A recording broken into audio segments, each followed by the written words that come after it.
Good evening, everybody. My name's Will McMahon. I'm from the TAS Steering Committee, and we organise these events. This evening's discussion will focus on the outcomes of the 2024 local and mayoral elections. How did socialists and communists fare in these elections? What are the implications for building a mass socialist party? Did TUS make a breakthrough anywhere? What was the impact of the Israeli attack on Gaza?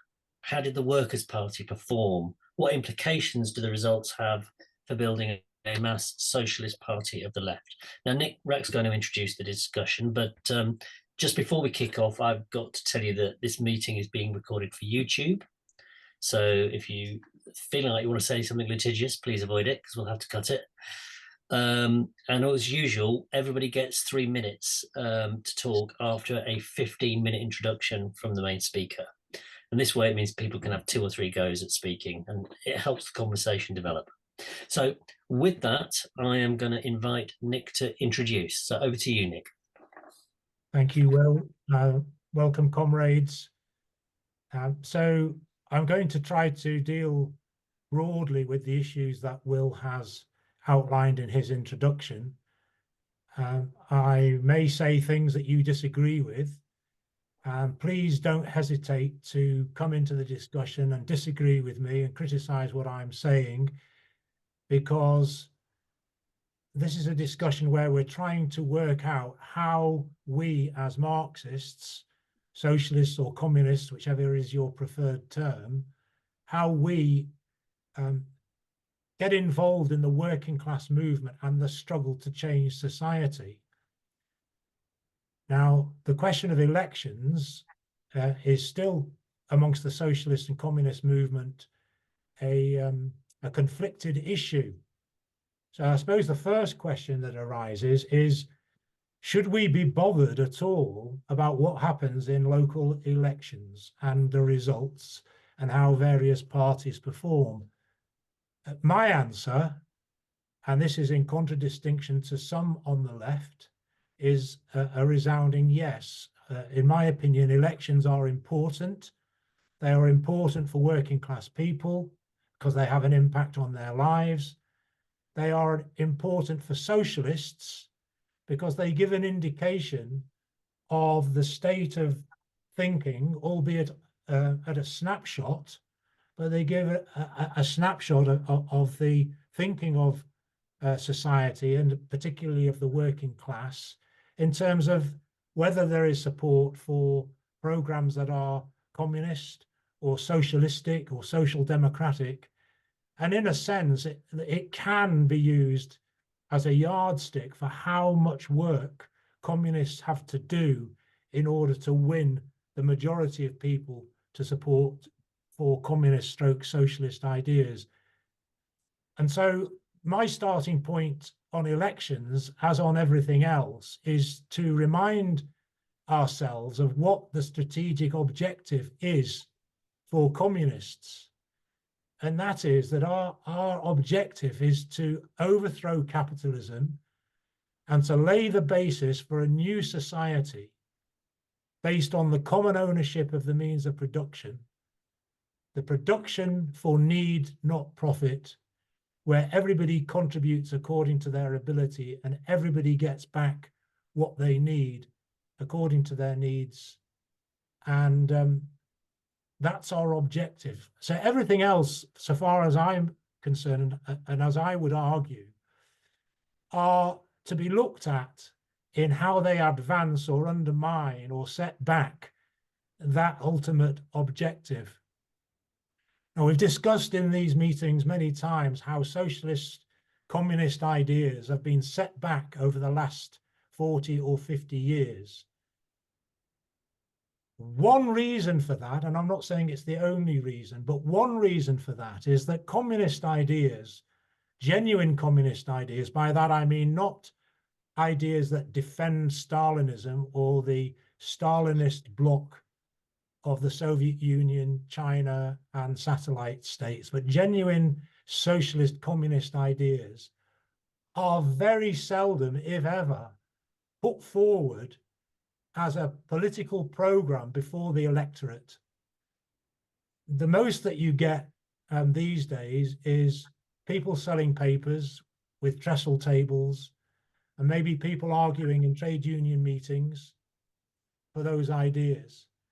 But elections, particularly general elections, but I would also argue local elections, are a time when, perhaps more than usual, working class people, middle class people, people who are questioning the system, are made to focus on what the different parties have to offer. And in that, you could say people are offered a plethora of options, but the options pretty much all the same. What is lacking most of the time is a clear exposition of the sort of society that communists stand for, and an argument put forward for why that society is necessary and how it would transform the lives of people. So I think that by not standing in elections, communists miss an opportunity to present their ideas, their arguments to a wider audience. The second thing is that, I mean, there are organizations that stand and stand regularly. And I'll deal with some of those in the course of this discussion. But I'm going to mention, for example, TUSC, the Trade Unionist and Socialist Coalition. I have some criticisms, some quite serious criticisms of their program and their non-party strategy. But they do stand or have stood consistently, and for that I think they should be commended. They stood again this time, and I'm going to argue in this that the results that they got were reasonably, relatively good. There are those on the left who argue that getting low results is a waste of time, and they say that it's an argument for not standing. What's the point of standing, goes the argument, if all you're going to get is 1% or 2% or even 5%? It's a waste of time, you're open to ridicule, and it sets back the movement. I don't agree with that approach. In my opinion, communists have to stand consistently, repeatedly, and stand again and again and again in order to get recognition, to get people familiar with the program, what they're arguing, why, and how those arguments are presented, so that they can compare and contrast what we're saying and what we're arguing with others who purport to represent the working class. And there, of course, I'm talking particularly about the Labour Party. So I'm going to deal in outline with some of the left organisations that have stood and look at their results. I'm not going to spend any time on the Green Party. In my opinion, the Green Party are not a working class party. They're not a socialist party. They're what I would call a petty bourgeois radical party that doesn't fundamentally challenge capitalism and doesn't stand for the ending of capitalism. Since the Corbyn movement, as we've discussed again in these meetings on many occasions, the left outside the Labour Party, which now involves hundreds of thousands of people from the Corbyn movement, has become fragmented, disorientated, and is really trying to seek a way forward, trying to come up with solutions. And there have been a plethora of different developments. And in one sense, this is inevitable, given the setback of the defeat of the Corbyn movement, what I would describe as a rout of the left under Corbyn, a serious and significant setback. People have been trying to work out where to go, what to do. That is primarily reflected in attempts to recreate the Corbyn movement outside of the Labour Party. We in the talking about socialism from a Marxist point of view group, we fundamentally disagree with that approach. We don't think that recreating Corbynism is enough.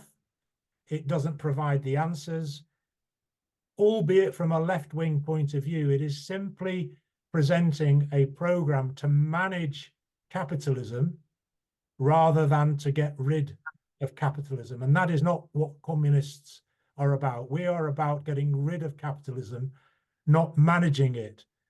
In fact, we say that it's impossible to manage capitalism in the interest of the working class. Anybody that tries to manage capitalism will inevitably be driven by the laws of the market, the laws of capitalism, to represent the interests of capital. And that goes for even the most well-meaning of representatives who come from the labor movement, and that includes Jeremy Corbyn or anybody else. So just coming back to the elections, I suppose it's important to sort of give some headline figures. And Will, if I could just ask you to tell me how long I've got in 5-minute installments. So is that 5 minutes gone? So everybody will have seen the results in some degree or another. Ballpark figures. Labour got 34% of the vote, the Tories got 25%, the Lib Dems got 17%, and others, which will include the left, independents, reform, and other bits and bobs, they got 24%. The Tory vote collapsed. They lost the largest number of councils since 1996. It was a disaster for Sunak and the Tories. And we've seen the continuing disintegration of the Tory party with the latest defection, astonishingly, of Louise Elphick deserting the Tories and being welcomed into the Labour Party, to which I hope I'll return and make some comments on that. Now, local elections are routinely the poor relation in terms of elections. They're always the elections that get far fewer people voting. But these elections were particularly poor. I haven't been able to get a national figure for the turnout, so if anybody's got that figure, I'd welcome it. But it looks as though it was around 30% or the low 30%, which is an indication, first of all, of how little confidence or trust the majority of people pay in the ability of their local councils to do anything at all to represent their interests, to improve their lives. It's almost as if they've given up on the local councils, just as the local councils have given up on themselves. Local councils, as we discussed a few weeks ago in the talk given by Ed Potts, have very little power and really don't do anything to try to get it, don't do anything to fight, don't do anything to mobilize working class people in opposition. The Corbyn movement, which has produced new organizations like Transform, Breakthrough, and so on, didn't even bother to stand. Wow, Will, I thought I'd gone for 5 minutes. I've got 5 minutes left, 3 minutes left. All right. So coming back then, because Tusk stood. Now I'm going to refer people in the chat to a very useful document that was prepared by Comrade Clive Heemskirt from the Socialist Party. It's a report that he's prepared for the Tusk Committee and its followers. And he gives a pretty substantial, well-informed and comprehensive digest of how Tusk candidates and others on the left performed. And that includes organizations like the Workers' Party of Britain, led by George Galloway. It includes people that stood on the Tusk program or slogan, rather, of no to cuts, no to war in Gaza. And it also includes various independents who have come from the labor movement tradition. Now, of course, those results, as you will see, go from very low to what I would consider to be quite high, particularly at this moment in time, and particularly given the absence of consistency, regular standing, widespread support for socialist communist ideas, and so on. But if I were to sum it up in the short period of time that I've got left, I would say that those results should give us confidence that it is possible for communists stroke socialists to present their arguments in local elections and to win support. Of course, getting support isn't automatic. It's not just going to happen overnight. You plant your flag one evening and expect a very good result the next. It takes time, it takes energy, it takes effort, it takes patience, it takes money, it takes delivering leaflets. And therefore, everything's got to be looked at in the context of how much of that was done.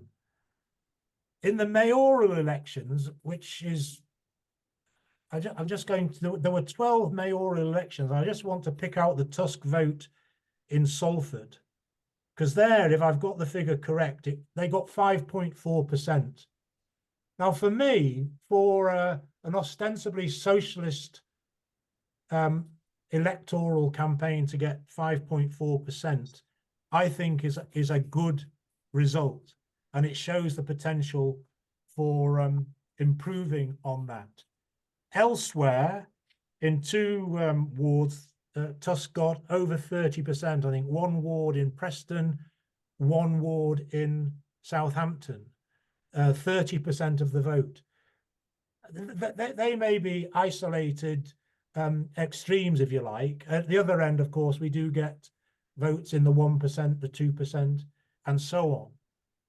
If I've got to make some criticism of Tusk, is that I don't think that the party is a full communist, the program rather is a full communist program. It's what I would perhaps describe as a very radical, militant, social democratic program. It's got elements of Corbynism in its documents, talking about tax and spend and so on, rather than taking over the means of production and planning for need. But social democratic arguments, ideas like public ownership of the railways, of water, of sewage, and so on, are extremely popular. I'm going to move on very briefly to a couple more points before I have to finish. The war against Gaza has clearly had a big, big impact. We've seen Labour councillors break away. We've seen some of them stand, whether for the Workers' Party of Britain or in Pendle. They stood, I think, 5 councillors, if I've got this right, and they all were re-elected. Elsewhere, where there were large Muslim votes, independents or Workers' Party of Britain, or Muslim socialists or anti-war candidates all did well. Of course, a socialist alternative can't just be built on the Muslim vote, but there's widespread opposition on the question of Gaza. Starmer's absolute race to the right, hence his embracing of Elphick, this disgusting right-wing Tory who is anti-working class, anti-trade union, anti-strike, who's now been welcomed into the party, will lose Starmer even more votes. It gives opportunities and encouragement to socialists to stand candidates, well-organized, well-prepared candidates. What we need to do as part of the socialist movement is prepare now for the general election, seek to stand candidates where we can. Where there are good social democratic candidates, communists should give them support critically, but give them support nonetheless. And we should prepare the movement with our arguments for the struggle that is going to come under a Labour government. You can see that Starmer wants to take the Labour Party to a position where the Labour Party replaces the Tory Party as the main representative of the British ruling class. And on that, I'm going to end. Thank you. Thanks very much, Nick. I'm sorry about the timing confusion. I gave you a couple more minutes because we got confused between us over how much time you had left. Okay, Really good intro. So, who would like to go first? You get 3 minutes to speak, and people can ask questions or make shorter contributions. You can come back again for 3 minutes. Who would like to go first?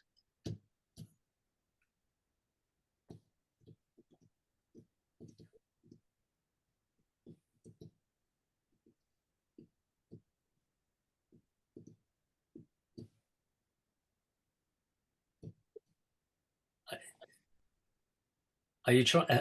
Hiya, are you trying to? Toby, are you trying to speak or? We can't hear you. Sorry, I'm sorry, I don't know your name, but I can't hear you. You're on mute. That's Jane. All right, Jane, you're on mute. Okay, can you hear me You're now? with us now. Sorry, Jane, I didn't know your Yes, name. good. Okay, fine. Well, do I start now? Yes, you do. Okay. I want to challenge what was said about the Green Party. I'm a member of the Green Party, and I'm also a member of Green Left. And the point is that the Green Left is the eco-socialist tendency within the Green Party, and it is in fact very much a party of the left. In fact, we've just been slagged off by the Tory graph because of it. It's always a badge of honour to be slagged off by the Tory graph. But anyway, the point is, I will concede that in its inceptions as the Ecology Party, whenever that was in the late 70s, I think, there was a certain element of Lib Dems who do gardening, and obviously we've got to take it further than that. But I can assure you that if you ever look at our manifesto and our policies, it's very much a party of the left. And Caroline Lucas once destroyed David Starkey on some ghastly television interview by saying we're very proud of our socialist heritage. And I can assure you that the Green Party is very much a party of the left, and we're very proud of this. We're very proud to be eco-socialists. There's also an international eco-socialist network of which Green Left is part. So I just wanted to correct any misapprehensions about the leftward tendency of the Green Party. Okay, so I mean that's basically it in a nutshell. I could elaborate upon it if you want. Elaborate. You've got another minute and a half. Yes. No, because you see that what we feel is that the social, because we do make a fuss about the environment, we do make a fuss about the fact that social justice is combined with climate justice, because it all hangs together. We're not just Lib Dems who do gardening. We look after the environment. You stop factory farming. You stop cruelty to animals. You campaign against exploitation, deforestation. All this is all part of social justice. And one of our slogans is think globally, act locally. And if we start, as it were, literally sort of tidying up our gardens and make sure that we don't use pesticides, it can spiral from that into making a change in society, a change to a more just and equal and fair society. Okay, I will say that one of our leading lights is William Morris, but if you ever read some of Morris's, you find that a lot of it is actually classic Marxism. He did engage with Marx quite a lot. And he is, in fact, I mean, I've actually published an article entitled William Morris, the First Green Socialist. I'll stop there anyway, but I just wanted to give you some food for thought, as it were, about the Green movement with which possibly you're not particularly familiar. Okay, thank you. And we welcome food for thought, we welcome argument and discussion. So it's really welcome contribution. Wanda, over to you. Hello, 2 points, please. I'm in Stroud, which is a marginal. Starmer absolutely destroyed our brilliant council that was Labour-led. Got for various reasons, various councillors resigned. They carried on as independents. Most of them didn't stand again. One at least did. He was really excellent, did lots of community work, and he didn't win. He got a few votes, but nowhere near enough. So, and the local paper, the comments on there, voters were just taken a little. Sorry, what's that? Barry, can you mute yourself, please? You're interrupting me. Thank you. Sorry. Okay. No. I've got ME, and this thing's confusing me. So Okay. okay, Keep why can going. I say Barry? Go away. Right. Okay. Sorry. I've got this. Anyway, the local papers. The voters were taking it all like a general election. They were all on about they wouldn't vote Labour because well, actually Labour did win here, but you know, they didn't want the Tories to win, so they voted Labour, and they were really taking it like a general election, and nothing at all about a local election, local issues, or anything like that. Now, the second point I wanted to make was I'm a member of Keyser, who've been campaigning in Starmer's constituency for well over a year now. His constituents hate him. They don't want to vote for him. And Andrew Feinstein is about to announce that he's standing. He's lived in the constituency for over 20 years. And he's well known, and he's been campaigning for Gaza, you know, done lots of speeches. So you've actually got a good chance. So if anyone wants to get rid of Starmer, do join Akiza and give us a hand. Thanks very much. Okay, bye. Thank you. Thanks very much, Wanda. Soraya, over to you.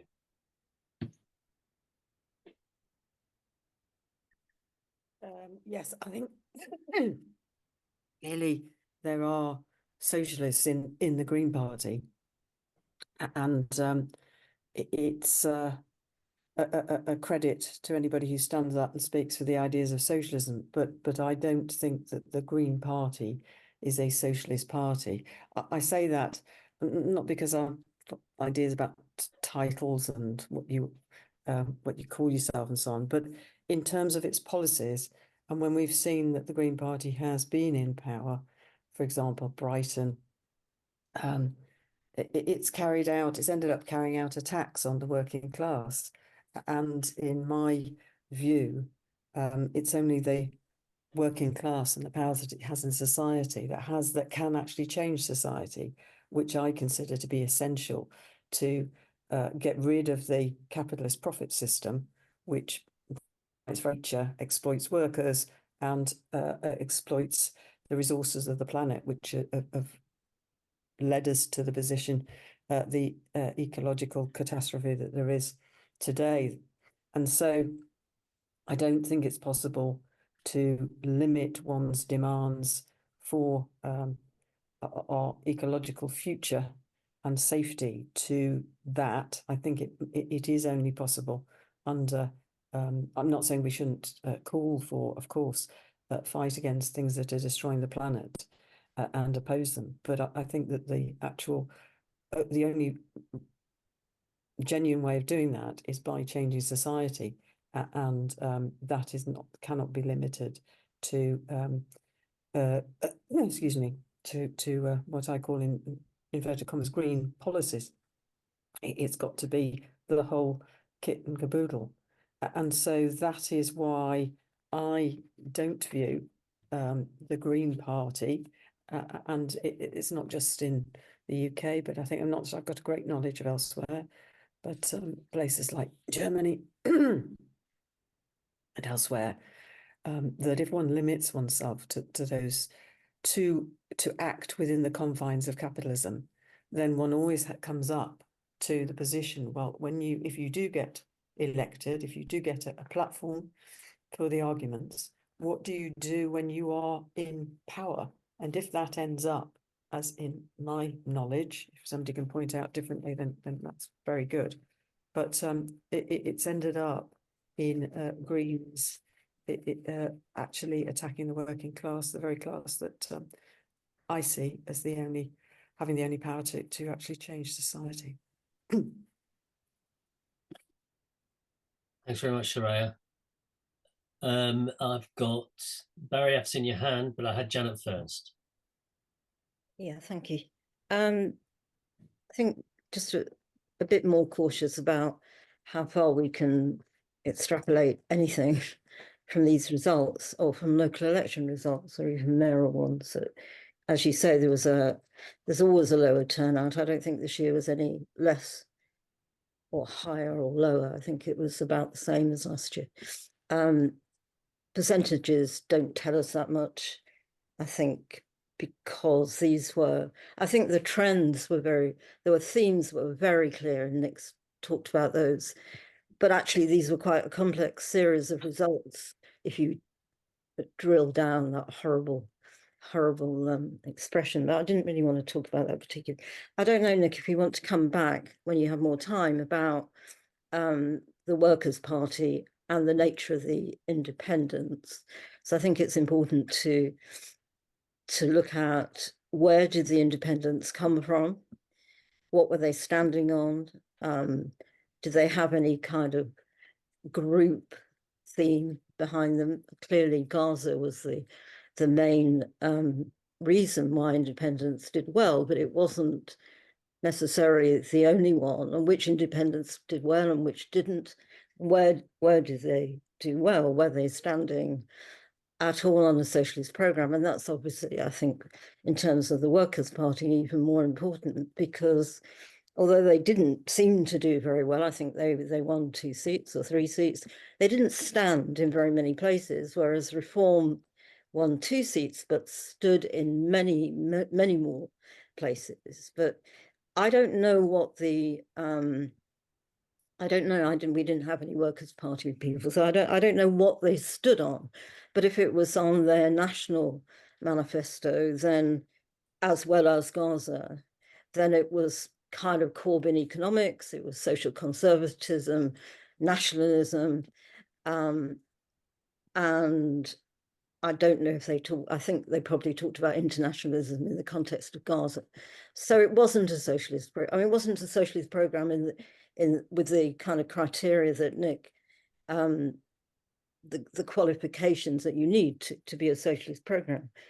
But they did do well. Where did they do well from? Who were their supporters? And we can't, obviously in places with large Muslim populations, they did well in most of those where they stood, but that isn't the whole story. So who else is attracted to the Workers' Party, and how do we feel about that? Because clearly it's to the left of Labour. It has some kind of, it's funny because they talk about Gaza and the Middle East and so on, but it's not an international socialist. Even if they were socialists, they're not international socialists because they're also nationalists. So there are lots of contradictions within their program. But I think if we want to see how they have made an impact, they may not have won many seats, but they made an impact, and possibly on a lot of the independents were probably loosely affiliated to the Workers' Party. I mean, the person in Birmingham, in the West Midlands Mayoral Authority, who actually would have won that constituency, I think it was Jess Phillips, if you took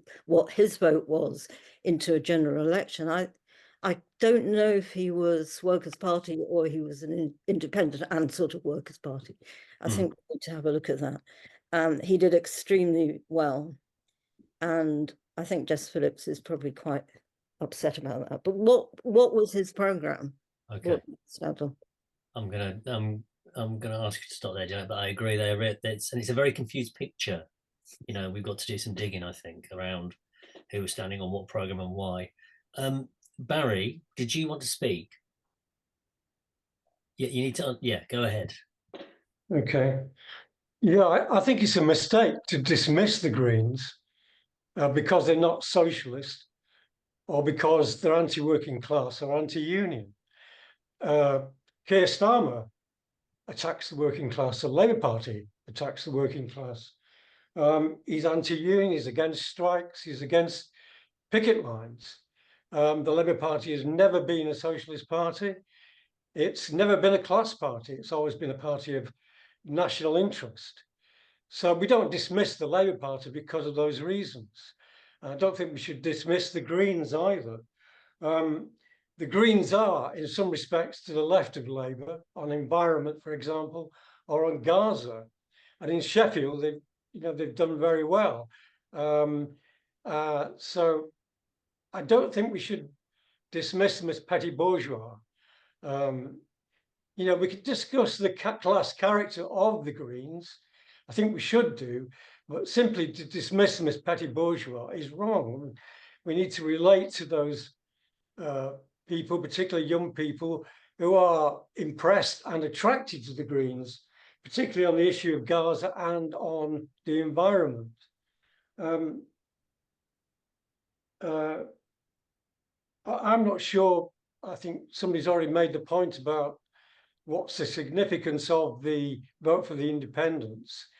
There has been no real enthusiasm for the two major parties, so there is a void there, but whether any organised forces from the left can intervene to make the most of that lack of enthusiasm for the major parties, remains to be seen.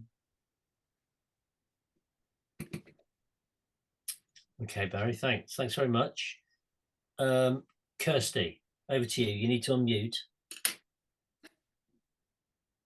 Good evening, comrades. The reason I was wanting to speak tonight is I don't know if the Labour Party should still be affiliated with the unions, and is there any talk in anybody doing about this? Because there's more, as we know now, the women ethic who changed it all with the union strategy.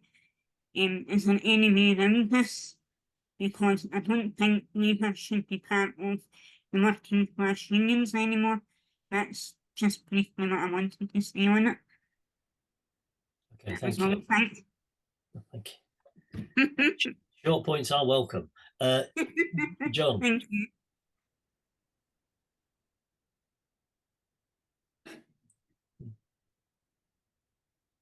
Right. Yeah, just unmuting. Hi, everybody. Yeah, I actually live in Brighton, and I've been through, the council voted the Greens in on 2 occasions. First occasion was, I'm sure exactly when, 8 years or so ago, I believe.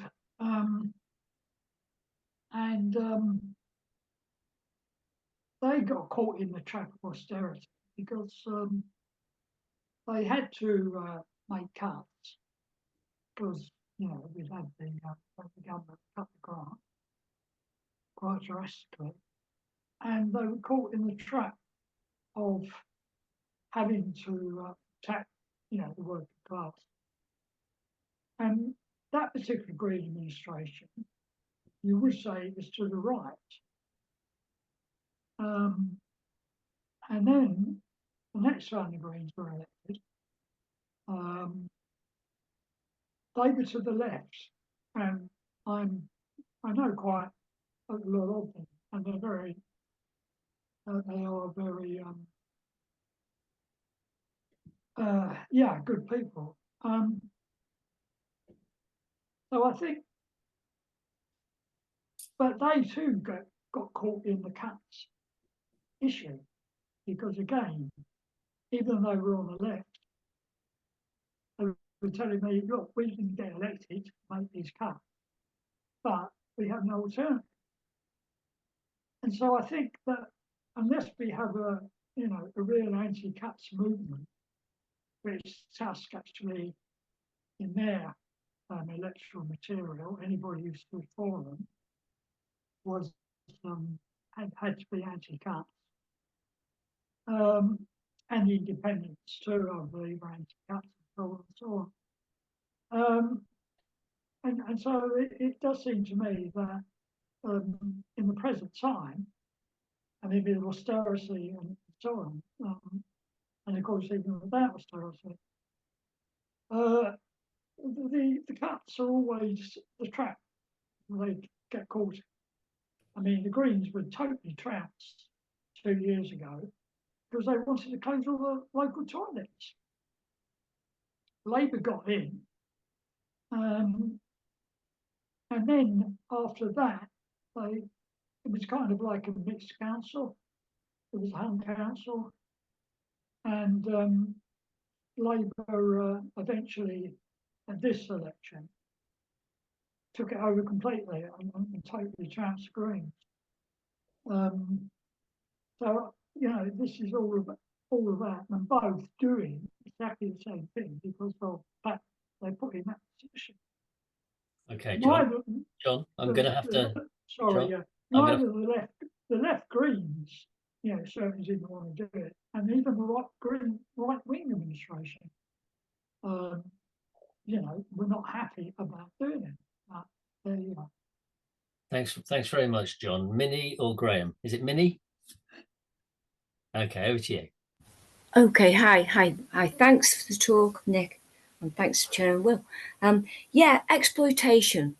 Yeah, I buy packs of 6 kiwi fruit from Tesco, and there's usually one soft one. So that's what capitalism is. It steals from us, doesn't it? And it's blatant. Also, nothing is as it seems. Local government. What is local government? Because Rishi Sunak has there are now special economic zones in this country and free ports where private corporations are being given in total, I'm just reading from a tweet here, 11.84 billion from the public purse, the 74 special economic zones to be funded with state aid, public money. That has doubled from £80 million to £160 million for each special economic zone. That's 11.4 billion. Public-private partnerships in special economic zones notoriously fail as public services get absorbed by corporations. I think councils, what we're moving, we seem to be, the direction of travel, if you like, seems to be that councils won't exist. I mean, we've got Tory cuts everywhere. We won't be able to afford to do anything. And gradually, these corporations are going to take over and set their own rules. I just wanted to bring up another point. Andrew Feinstein, if he wins, he's standing as MP in Starmer's constituency, Holborn and Old Pancras, is it? If he wins, and I hope he does, would Starmer still stand as MP? Will he be put in the House of Lords? Sorry, as Prime Minister, will he still be Prime Minister? Will he just be shoved into the House of Lords, as was Cameron, to be Foreign Secretary? So I'd be interested to know what people think about that. Yeah, I think so. Identity politics played a role, didn't it, in this? Galloway, is he for gay marriage? Is he against gay marriage? All that kind of stuff. So we need a left stands firm on its principles, and wants to go organised power, which we don't have at the moment, or split up. And I agree with Kirsty what she said. We don't have working class unions. I've worked for a union. My goodness. There's so many good people in them, but hierarchies, they're corrupt. Something going on in GMB at the moment. Apparently it's the Me TU, which stands for trade union, the Me Trade Union, Me TU movement. Apparently it was written up in the Sunday Post, which is a Scottish paper. You've got high up males wanting to buy off a woman, just get rid of her, basically, something like that. Allegedly, I'll say. So principles, fundamentals. We don't want to be a theme park. We want to be in power. And, what power do we have? And we need to just completely change the landscape and come up with ideas, because what's there is it's stitched up. It's you're buying. You're being exploited, and we're paying for all this, and we're getting rotten things, rotten ripe capitalism, just like those kiwi fruit I buy in Tesco, and one's always rotten ripe, and we know what it's rotten ripe for. It's rotten ripe for working class power. How much time have I got? How many seconds? You just finished. I did pull some weeds up today in my yard, and I didn't use any weed killer. Thank you. Okay, thanks very much. I've got Soraya coming in again. That's the second go. Ian or Graham, would you like to say something before I? Okay. Yeah. Okay. I'm gonna ask Soraya to come in then.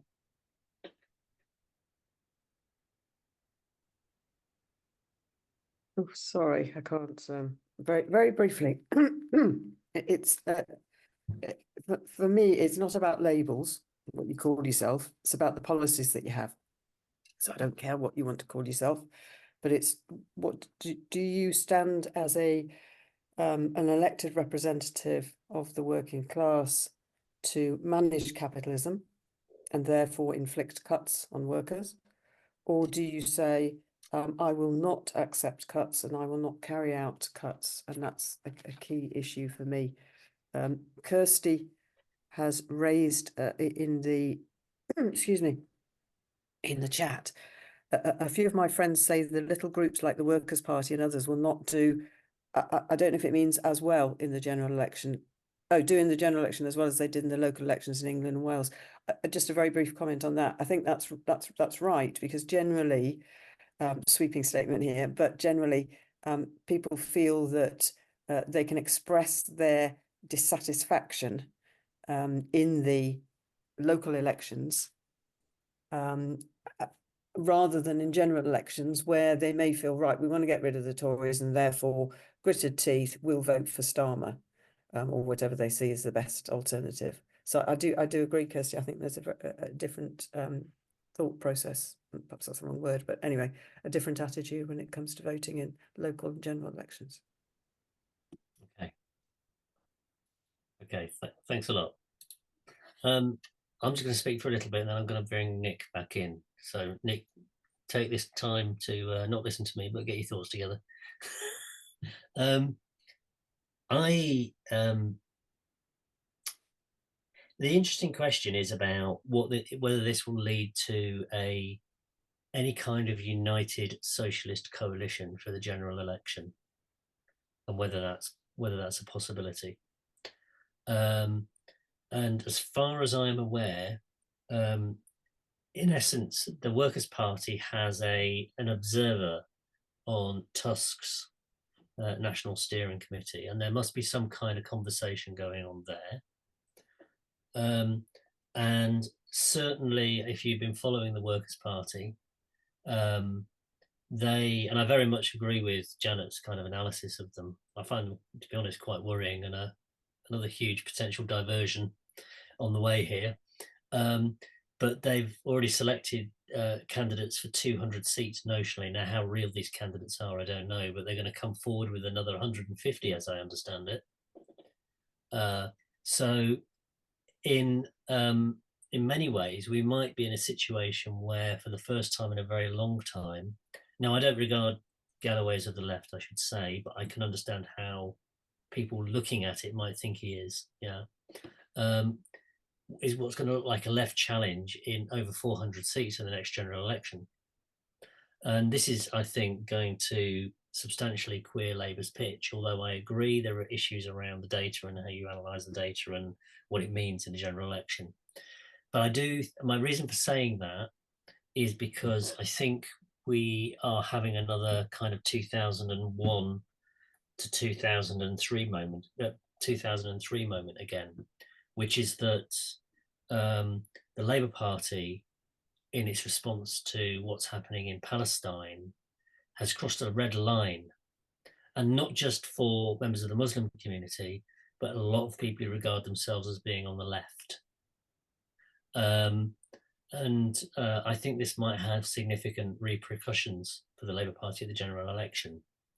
So if we were looking at all the platforms that were being stood on, I don't think we would see something that was a socialist platform. I don't think Tusk's platform was socialist in the round. I think it was left social democratic with a twist around, and a good twist around fighting, refusing to implement cuts. I think that the Workers' Party platform wasn't a socialist platform.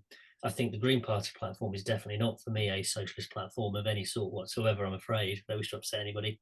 But I don't think that means you should be hostile to either the people in the Workers' Party or people in Tusk or people in the Green Party. I think what a socialist stroke communist Marxist would do is, and this is what I don't see either, is what is the programme? What's the electoral programme of a real socialist party? What programme will be put forward? And that programme has to be developed. And we say to people who are Greens in the socialists in the Green Party, this is the socialist programme. What do you think about it? We say the same in the Workers' Party because it would be internationalist. and it wouldn't be full of kind of post-Stalinist, well, pro-Stalinist, but also post-Stalinist nonsense, as far as I'm concerned. And we would also say to Tusk, this is, we want to discuss what you're standing on, and we, communists want to stand, or socialists want to stand on a socialist platform, but what you're presenting isn't that. But in order to do that, we need to unpack and talk about what we think a socialist program would really look like in terms of a general election. And that's a conversation we definitely need to have. With that, I'm going to hand over to Nick for some comments. Well, thanks, Will. Thanks, comrades. I'm sorry if I upset anybody with my blunt comment about the Green Party. I didn't mean to be insulting, but I was using what I think is a scientifically correct designation for the nature and program of the Green Party.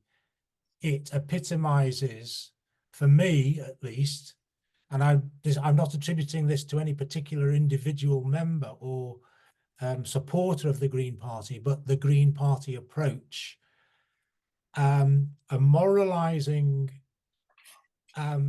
call for individual rectification of the ills of society, a sort of version of the liberals of old and the liberal Democrats of today, an idea that loathes the consequences of capitalism, but isn't prepared to do anything fundamentally to remove capitalism.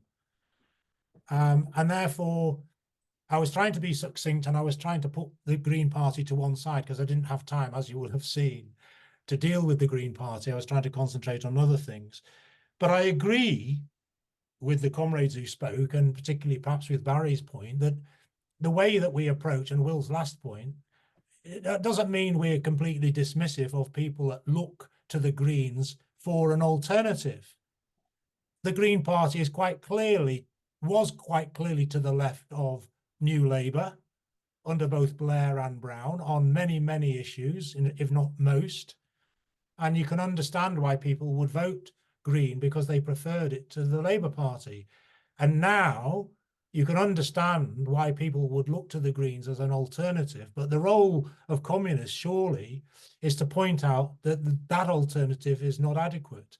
And in fact, if you look at Germany, where the Greens are in coalition, the Greens are amongst the most ardent warmongers that you've got.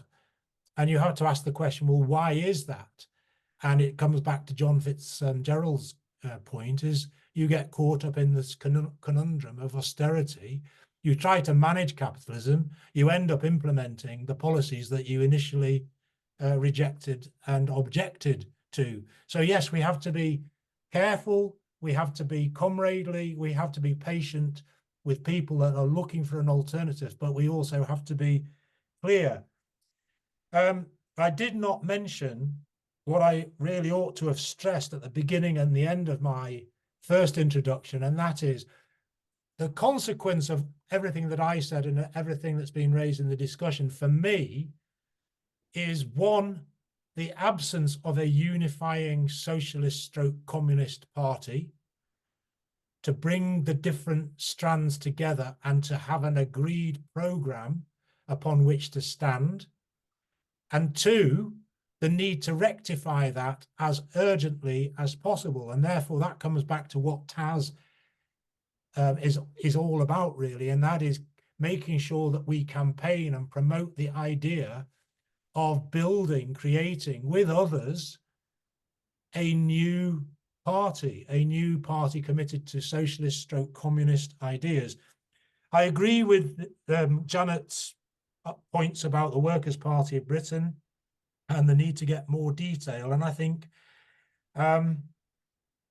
Galloway, I have no time for Galloway. I worked with him in Respect. Galloway will do whatever Galloway thinks is in his interests.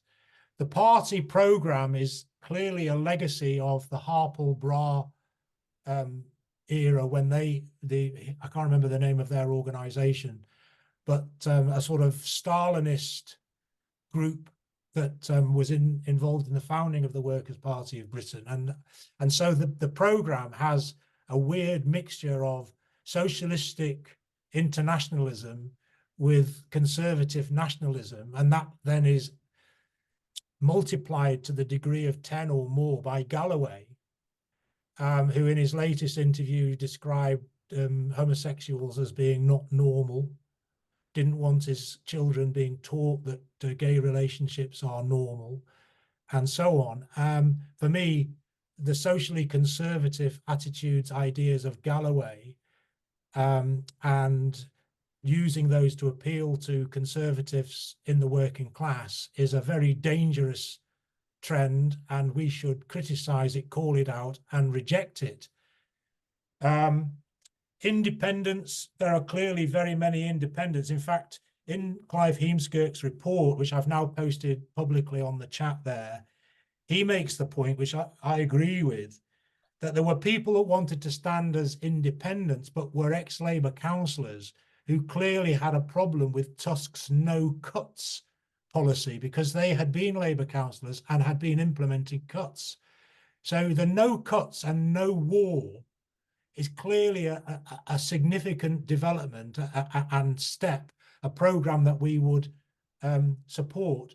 But still, in my opinion, the Tusk programme and the Socialist Party programme needs to go much further and be much clearer in terms of its communism stroke socialism. Tusk as a project, I think, has fundamental flaws. It's got a federal structure, and it actually makes a virtue out of what I think is a real defect, and that is it wants a federal structure and it defends it so that it can be like the creation of the original Labour Party. But in my opinion, that's the last thing we want. As Barry said, the Labour Party was never a socialist party, never has been a socialist party, and there's no need for us to try to recreate it. I'm going to stop there. I've got a few other points. Hopefully I'll make them later. Yeah, I've got to stop you there, Nick. So who would like to respond? Barry, come in, Barry. Yeah, on this point about the difference between local elections and a general election, I think at a general election, the lesser evil kind of comes into it in a much bigger way.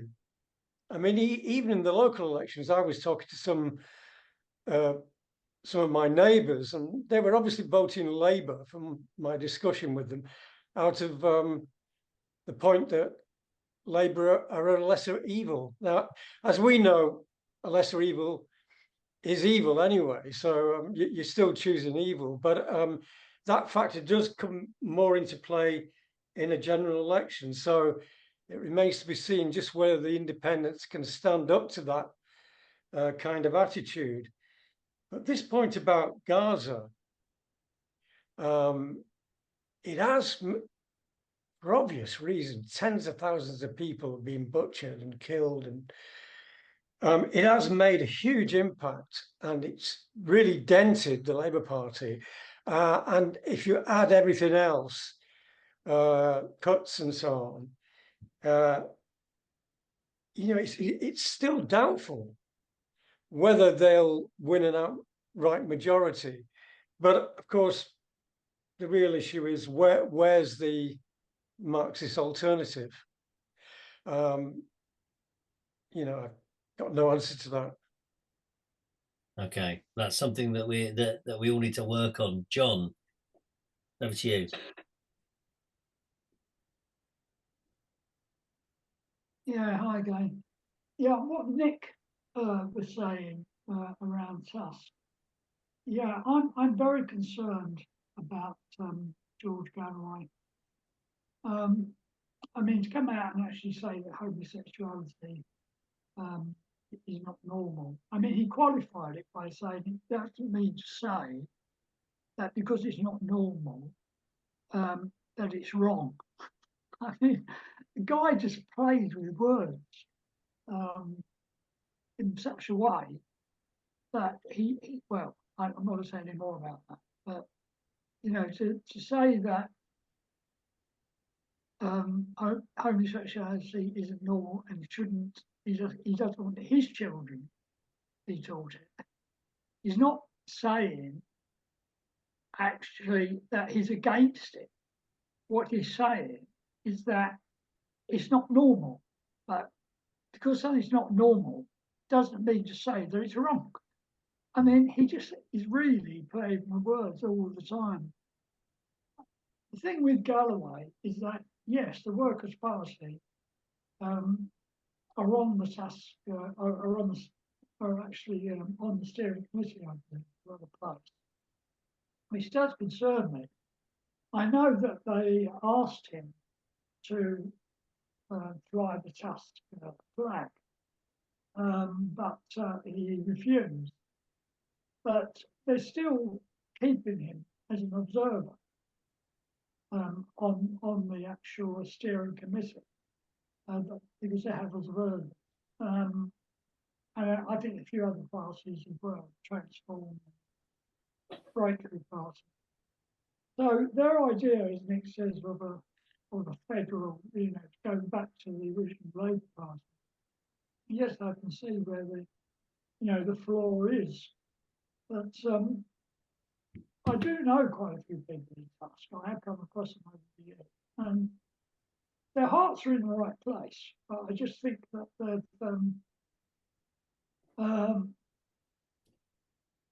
the actual party itself is behind it is the Socialist Party and Bob Crow. They were the one initiates, and as such, it's the Socialist Party which is the the main party in it, and as such, it's the party itself believes that the only way, I mean, when you look at something like the two, they talk about that we have to take over the 200 companies, top 200 companies, right? Socialist Party. So in that respect, the party itself sounds communist. You see what I mean? Yeah. Taking over 200 top companies, having a democratic revolution. But then Tusk itself. So what is Tusk? Is Tusk a transitional program? Well, John, that's a really interesting. I'm going to have to stop you there. It's a really interesting question. What exactly are they doing? Because I agree that there are clearly people in Tusk, in the Socialist Party. If you said, "Are you a communist?" they would, if the cameras are off, they would say, "Yeah, of course I am." The question is whether their strategy is an appropriate strategy for communists, or Marxists. Ian, I saw your hand go up, and then it went down, which is fine. Okay, I'm gonna move on. Would anybody else like to comment or discuss?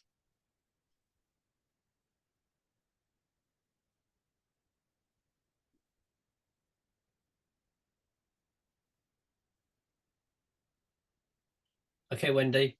Okay, Wanda, sorry. No, I was just wondering what the opinion is as to why workers vote for the Tories. Okay. Yeah. Does anybody want to pick that up? Or is that a much broader discussion? Okay, John, go on. You're on mute, mate. Yeah, okay. Yeah, there's always been working class Tories, isn't there? And they certainly showed themselves in the Thatcher period,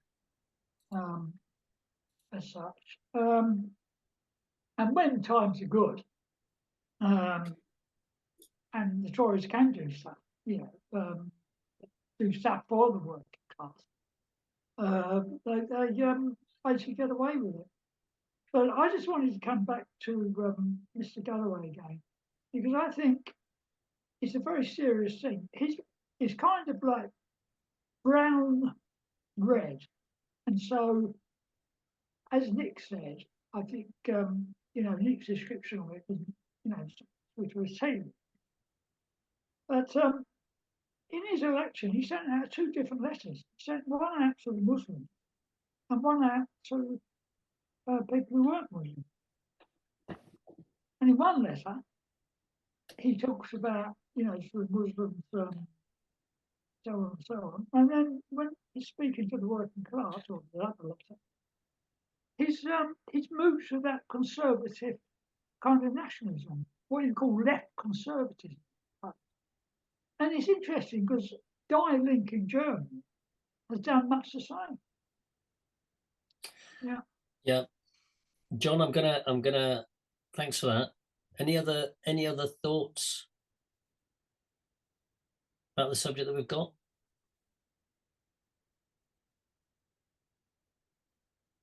Okay, that's fine.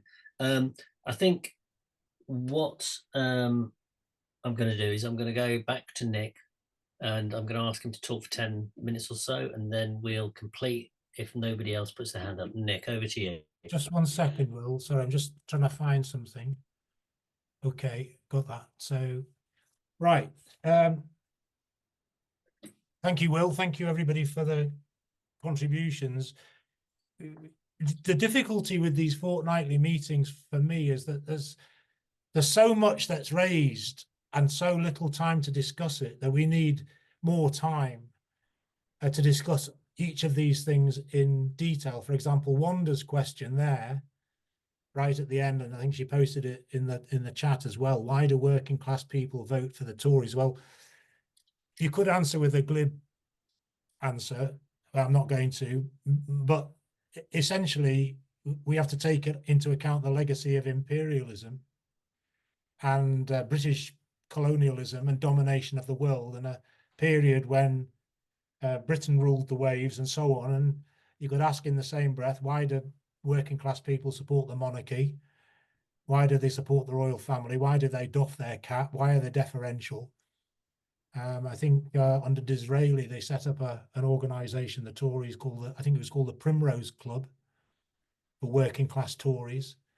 There's always been that strand, and we have to tackle it through argument and experience, and pointing out how the daily lived experience of those working class people who bow and scrape to the royal family are supporting an institution that basically exploits them.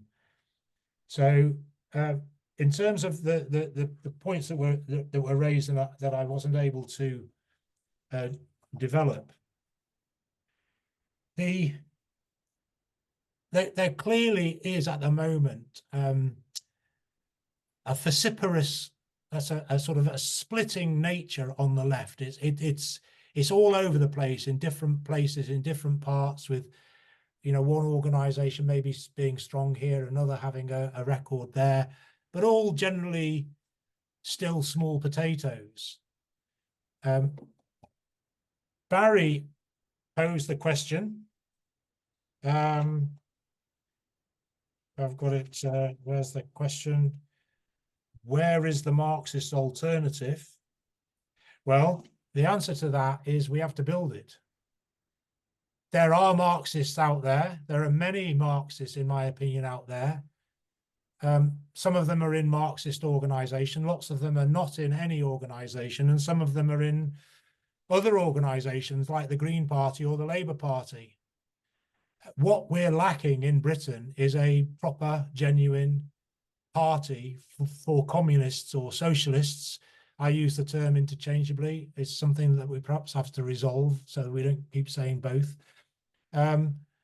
But it's going to take patience, and it's going to take hard work. And I mean, this is another discussion, but I'll throw it out there for consideration for the future. It's why although I think it's very good that the Socialist Appeal Group have boldly launched this new initiative to call themselves the Communists and to rebrand themselves as the Revolutionary Communist Party. I think it's very good that people have the confidence and the audacity to call themselves communists. I think the perspective upon which that turn is based, that the revolution is round the corner, I think is misplaced. I don't think that that's what is written in the present situation. There will be upheavals, there will be conflict, particularly under Starmer, but for us to have a successful revolution means that we have to have the impregnation in the working class on a mass basis of communist ideas. A communist revolution, a social revolution, or a socialist revolution can't be brought about by a tiny section of society, even the most determined, committed communists. It's got to be carried through by the working class itself. And that I think we're a long way from that. So the creation of a new party in which, in my opinion, we would want people in Socialist Appeal, in the Socialist Party, in Socialist Alternative, in the SWP, in other smaller groups, and those in none. We would want them all coming together to have, you know, all forced to the single point. At the moment, we've got the replication and duplication of the same articles, the same work, the same arguments being made, and it's splitting our forces. If all of those people were in one unified communist party, a democratic communist party, not a Stalinist communist party, but if all of those people that I've just mentioned, we were in one party, and the ability, skill, and experience of all of those comrades were put to one single point of building that party, we would gather in whole layers of young people and of militants in the trade unions and so on, and we'd have a much stronger position for the Marxist left. So that's what we've got to set our goal into achieving, and we can't become demoralized or put off or give up because we don't have immediate results. In my opinion, it's going to take quite a considerable period of time to do that, but it's time well worth devoting our energies to. I want to come back to some of these points about the different organizations, and also the strangeness, in my opinion, of those organizations on the left who don't actually stand candidates on the basis that that's not the way to build support for communism. So the SWP is the most obvious. We've got a new movement that's been formed called the Rise movement. I think it might be backed by Counterfire, but they've put out a statement saying they're not going to stand candidates, but they'll support candidates. I just don't see the point of that. What is the point of that? Why don't they participate in building an organization where we can put forward our candidates? And there are people in Counterfire who would be very good candidates. Is Galloway of the left? I don't think so. There's another question that I pose for myself, which you know, perhaps people can think about. Why has Corbyn not set out his stall already? How long is it now since he stepped down as leader of the Labour Party? He's got his Peace and Justice project, which essentially the 5-point programme of that organisation has been taken up by Collective, which I think is the name for the Andrew Feinstein type body. But why isn't Corbyn giving his backing or saying that he's going to stand? It's rather remarkable, disappointing, I'm sure, to his supporters. Wanda raised the question of Arquiza. I have to say that when it was first formed, I had grave doubts about it, because it was putting all of, and it still is actually, putting all of its emphasis on defeating Starmer, rather than building a programmatic alternative. If Starmer is defeated, will he be the leader of the Labour Party? No, of course he won't. If he's defeated, he'll be toast. They'll move over to Wes Streeting or somebody equally despicable. Starmer can be replaced. The Labour Party has to be replaced, and that means building a new party to take its place as the supposed party of the working class. As Barry said, it never has been and it's not, but it gets the working class vote, or large sections of it. It's important to remember that each election we see massive abstentionism. The people are not prepared to vote. They see the established parties as the same. Again, Barry's point on the lesser evilism, it's an important point. I think it's an argument that Marxists have to answer. It's not enough to say we'll get the Labour Party in because they're lesser evil than the Tories. They may prove to be not less evil than the Tories. Starmer shows every trait of being authoritarian, draconian in some of his attacks on civil liberties. I think we'll see. I think there will be conflict with the Labour Party. Kirsty asked the question, is there any indication at the moment of moves to disaffiliate? Not that I've seen, but I think that they will grow under a Labour government. The question is, on what basis will the trade unions disaffiliate? Will they disaffiliate and not have a party political orientation? Will they set up a new Labour Party? Will they set up a Corbynite Labour Party? In my opinion, a socialist communist party should not have a disproportionate involvement or role for people simply because they are leaders of trade unions. I don't want to see the leader of the GMB or even Sharon Graham, for that matter, having any say in a new party any more significant or any greater weight than anybody else, because they that left bureaucracy, in a sense, is part of the problem. I'm going to suspend what I'm saying because Will said that Minnie or Graham want to speak, so I'll stop for a moment. Graham or Minnie, is it? Yeah, it's just me, just a quick one. Yeah, no, what I was saying was, if Starmer is standing, obviously, to be an MP in the election, and if he wins, he's going to be the Prime Minister. Now, if a Kisser and Andrew Feinstein take him down, which I hope they do, will he still be Prime Minister? I know he won't be an MP, but has it happened before? Will they shove him in the House of Lords? And I think that would be a huge scalp. I know it's in one constituency, but he is the authoritarian Stalinist left. And that would be huge. It would be huge, gaping hole blown in the media. In British politics, it would be massive. I just wanted to say that. Okay. And for anti-war. Okay, Nick, I'm gonna any more thoughts on that? I'm gonna come back to Nick. Yeah, well, I was just going to say, look, I agree with Minnie and I think Wanda earlier. If Starmer were defeated, it would be an political earthquake. I don't actually see it happening, although I would like to see it happening.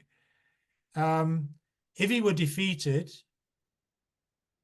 to me, that's the end of his political career. Would they put him in the House of Lords? Well, maybe they would, but he wouldn't be the leader of the party anymore. Somebody else would have to be, particularly if Labour won. You could, in my opinion, I don't think there's any precedent for it, but you couldn't have a defeated candidate being the Prime Minister. It just would be untenable.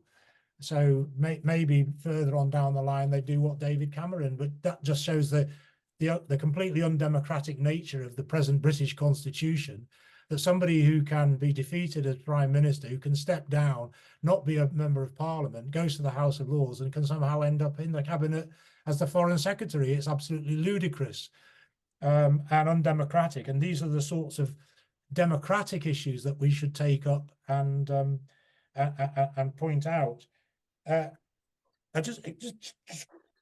It would be wrong for me because I haven't mentioned communist future, and I don't know if Ed is still here. I think he's had to leave, but comrades know that some of the comrades involved in TAS in Manchester did present themselves. I think 3 comrades presented themselves as communist future in the Manchester City Council elections.